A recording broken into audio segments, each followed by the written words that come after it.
Doctor Zumba experiment 626 তৈরি করেছেন। এটি একটি আক্রমণাত্মক এবং প্রায় অবিনশ্বর প্রাণী যার উন্নত শিক্ষার ক্ষমতা রয়েছে।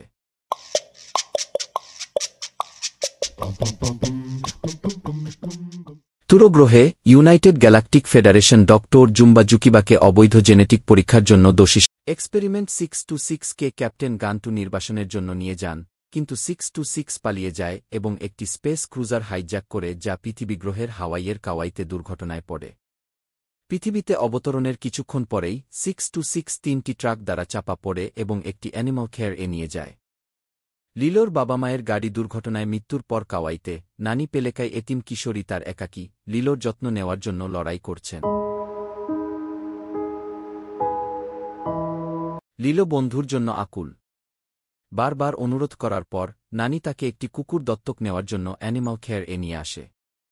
লিলো 626কে দত্তক নেয়, যে একটি কুকুরের ছদ্মবেশ ধারণ করে এবং তার নাম দেয় স্টিক। অবশেষে লিলোর আবদার পূরণ করার জন্য নানি তাকে একটি কুকুর দত্তক নিয়ে দেয়। স্টিক কুকুরের ছদ্মবেশ নিয়ে লিলোর বাসায় আসল। লিলো স্টেক এর সাথে প্রাণ ভরে খেলে, লুকোচুরি করে। পরম আনন্দে তার দিন অতিবাহিত হয়। এখন সে আর দুঃখী মেয়ে না, সে এখন অনেক সুখী মেয়ে। জুম্বা এবং প্লেকলি স্টিচকে ধরার চেষ্টা করার সময় পর্যটকদের ছদ্মবেশে নিজেদের লুকিয়ে রাখে। যখন স্টিচ নানি যেখানে কাজ করে সেখানে প্লেকলিকে আক্রমণ করে, তখন নানিকে ঘটনার জন্য দোষ দেওয়া হয় এবং তাকে চাকরিচ্যুত করা হয়। বাবলস নানিকে একটি নতুন চাকরি খুঁজে বের করার নির্দেশ দেয় এবং লিলোকে স্টিচকে আদর্শ নাগরিক হতে শেখাতে বলে। লিলো স্টিচকে গৃহপালিত করার চেষ্টা করলেও তার নানান কর্মকাণ্ড বারবার নানির নতুন চাকরি খোঁজার প্রচেষ্টাকে নষ্ট করে দেয়া। সমাজকর্মী কোবরা বাবলস সন্দেহ করেন যে নানি লিলোর জন্য উপযুক্ত অভিভাবক হতে পারবেন না এবং 3 দিনের মধ্যে পেলেকাইয়ের পরিস্থিতির উন্নতি না হলে লিলোকে ডে কেয়ার পাঠানোর হুমকি দেন। নানি, লিলো এবং স্টিচ নানির বন্ধু এবং প্রাক্তন সহকর্মী ডেভিডের সাথে সার্ফিং করতে যায়। ঠিক সেই সুযোগে ডক্টর জুম্বা এবং প্লিকলি আবার স্টিচকে ধরার চেষ্টা করে। সার্ফিং করার সময় লিলো পানিতে পড়ে যায়। নানির প্রাক্তন সহকর্মী মিস্টার ডেভিড লিলোকে পানি থেকে উদ্ধার করেন। এই ঘটনায় স্টেক নিজেকে অপরাধী মনে করে এবং পালিয়ে যায়, কিন্তু সে পুলিশের কাছে ধরা পড়ে। নানান ঘটনা, দুর্ঘটনা এবং স্টেচের রহস্যজনক আচরণে লিলো স্টেচকে সন্দেহ করে।